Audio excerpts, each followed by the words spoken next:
अजितदादा जिवंत आहेत. गुन्हेगारांनो, आता तुमची खैर नाही. सावध व्हा. बारामतीचा ढाण्या वाघ परत आलाय आणि आपल्यासोबत भ्रष्टाचारी नेत्यांचे काळे धंदे उघडे पाडण्याची फाईल घेऊन आलाय. पुढील काही क्षणात तुम्ही जे ऐकणार आहात ते केवळ एक बातमी नाही, तर महाराष्ट्राच्या राजकारणाला हादरा देणारी आणि त्याच वेळी अंगावर शहारे आणणारी अशी थरारक कहाणी आहे.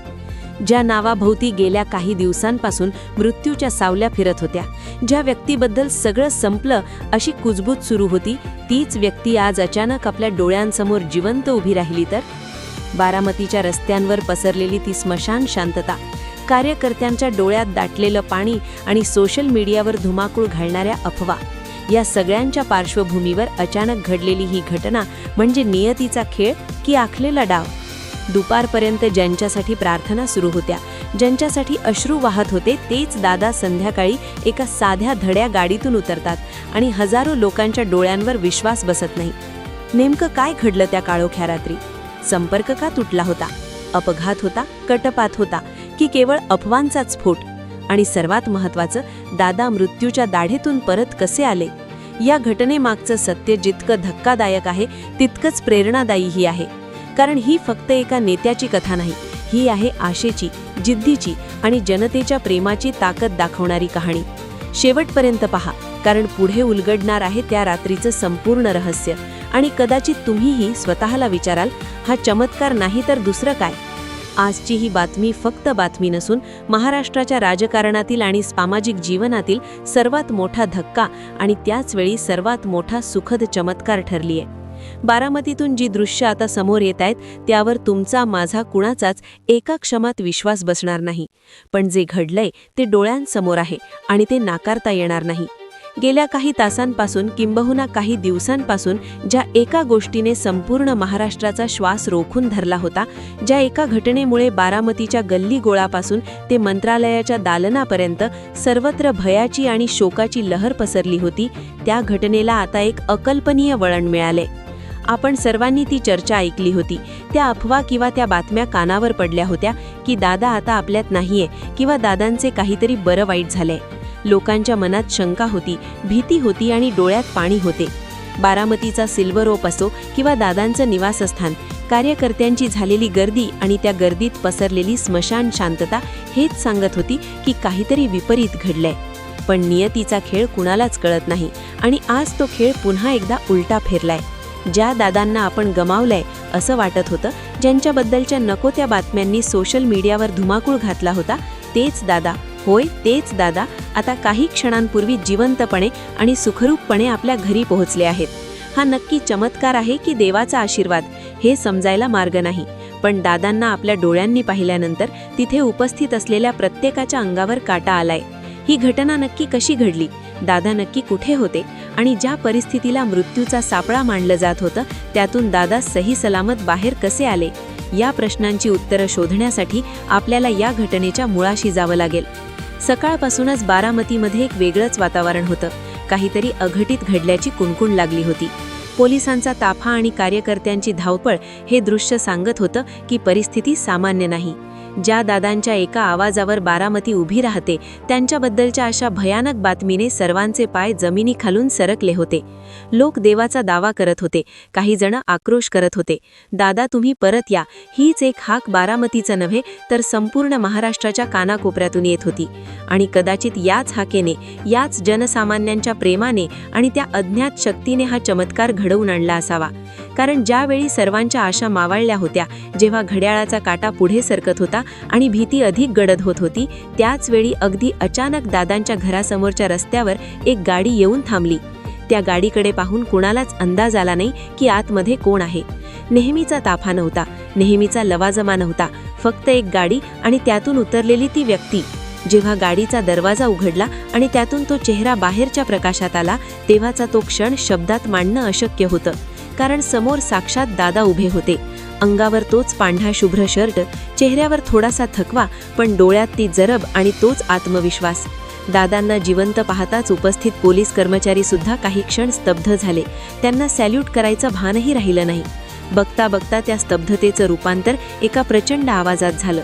दादा आले, दादा आले, हा एकच आवाज त्या परिसरातील हवेत असा काही घुमला की जणू काही आभाळ फाटलं असावं.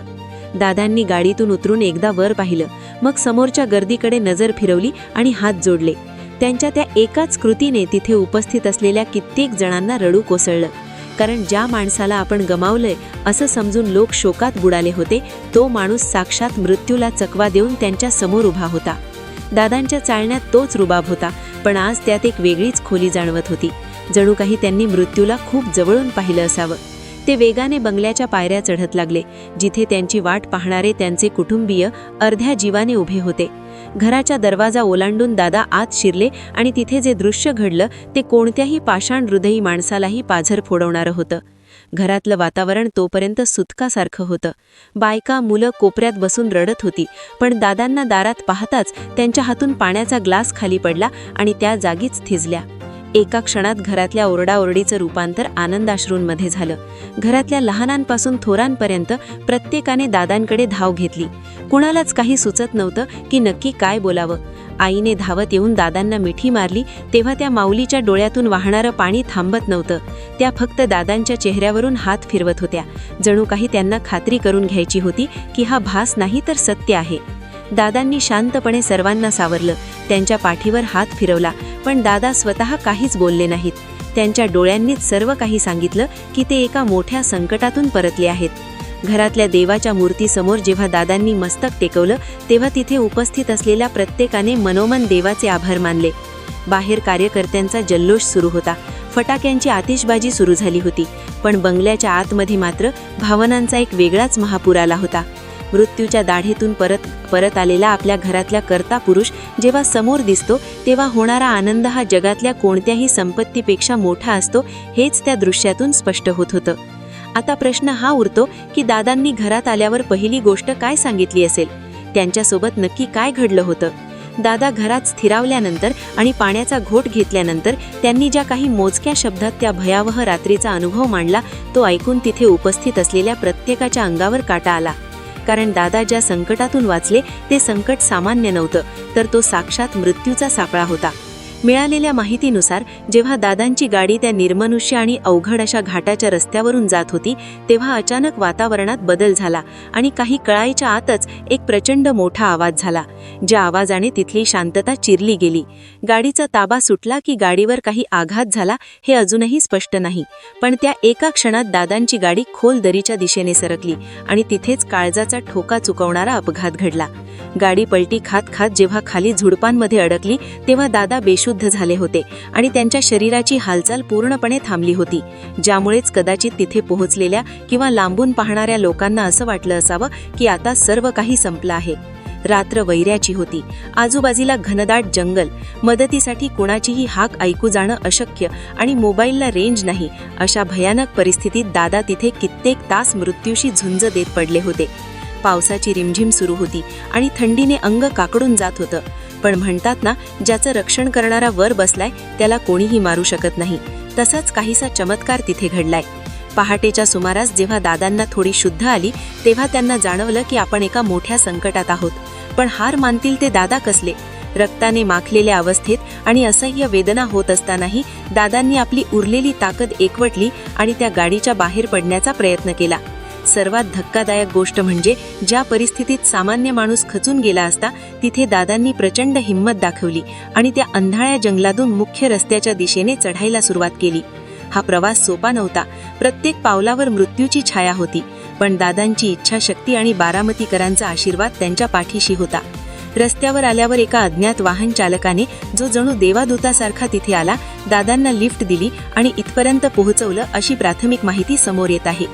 दादांनी सांगितलेला हा प्रसंग ऐकताना उपस्थितांचे श्वास रोखले गेले होते, कारण हे फक्त नशीब नव्हतं, तर ही एक जिद्द होती. ज्या ठिकाणी पोलिसांची टीम आणि रेस्क्यू ऑपरेशन अजून पोहोचू शकलं नव्हतं, तिथून दादा स्वतःच्या हिमतीवर बाहेर आले. हेच सिद्ध करतं की वाघाला कोणीही पिंजऱ्यात बंद करू शकत नाही. आता जेव्हा दादा सुखरूप घरी आहेत, तेव्हा या घटनेची सखोल चौकशी होणार हे निश्चित आहे. पण त्या काळरात्री दादांनी मृत्यूला ज्या प्रकारे चकवा दिला, ती गोष्ट महाराष्ट्राच्या इतिहासात एका चमत्कारासारखी नोंदवली जाईल. हा व्हिडिओ कोणतीही चुकीची माहिती पसरवण्यासाठी नाही, तर गेल्या 11 दिवसात महाराष्ट्रात जे प्रश्न विचारले जात आहेत, जे दावे केले जात आहेत, त्यांचे एकत्रित चित्र मांडण्यासाठी आहे. विमानात नेमकं काय घडलं? अपघात होता की घातपात? या सगळ्या शंकांची उत्तरं अधिकृत तपासातूनच मिळतील. तोपर्यंत चर्चा सुरू राहणारच. तुम्हाला काय वाटतं, त्या दिवशी सकाळी 8:45 नेमकं काय घडलं असेल? हे सगळे प्रश्न योगायोग आहेत की त्यामागे काही वेगळंच सत्य दडलं आहे? तुमचं मत कमेंटमध्ये नक्की सांगा. व्हिडिओ आवडला असेल तर लाईक करा आणि चॅनलला सबस्क्राईब करायला विसरू नका. धन्यवाद.